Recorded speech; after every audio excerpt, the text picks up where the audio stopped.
Da Bapa, Putra dan Roh Kudus, amin. Bapa di surga, kami mengucap syukur dan terima kasih kami boleh merasakan dan mengalami keberdosaan, kerapuhan, ketidakberdayaan kami. Dan kami mohon supaya Kristus memerdekakan kami dari segala nafsu, keinginan, dan hal-hal yang tidak baik dalam diri kami. Terpujilah namamu kini dan sepanjang segala masa. Amin.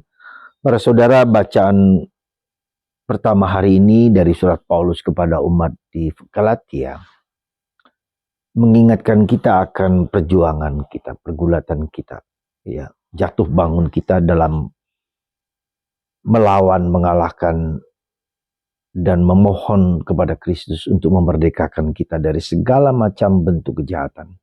Disebutkan di sini beberapa hal yang percabulan misalnya, ya, kecemaran, hawa nafsu, pemujaan berhala, sihir, percekcokan, iri hati, amarah, kepentingan diri sendiri, pencitraan roh, pemecah kedengkian, kemabukan, pesta pora, dan sebagainya.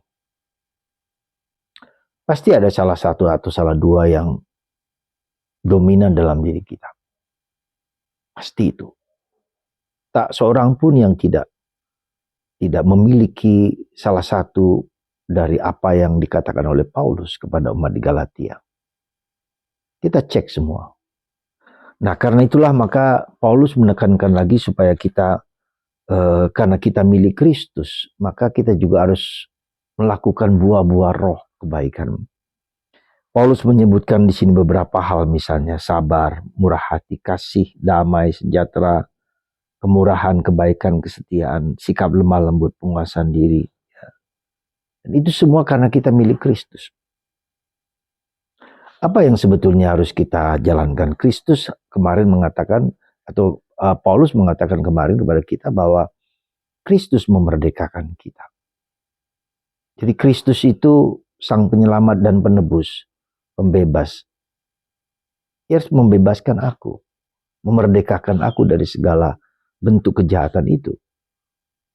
Dan itu konkret. Jadi ketika kita tahu bahwa kita memiliki kelemahan, keterbatasan, ya, dalam bahasa Paulus hari ini, dalam bahasa Yesus hari ini, Yesus mengecam celakalah kamu orang Farisi yang munafik, ya, yang tidak murni, yang terjadi konflik antara hanya melakukan yang baik di luar, tapi di dalam hati kita, ya, tidak melakukan yang baik. Bentuk itulah yang perjuangan hidup kita. Dan kita bersyukur melihat bahwa itu perjuangan yang gak pernah selesai dan terus-menerus kita jalankan. Ya. Maka saudaraku terkasih, ketika kita melihat kelemahan, kita bisa merasakan dua hal. Kita sedih, kita susah, atau kita justru bersyukur. Sebab dengan kelemahan itu kita bertemu dengan Tuhan dan bergulat dengan kelemahan itu. Hidup itu menjadi dinamis, ya. Tidak hanya baik saja, tidak hanya buruk saja, tapi sungguh-sungguh terjadi dinamika. Kita bisa jatuh, kita bisa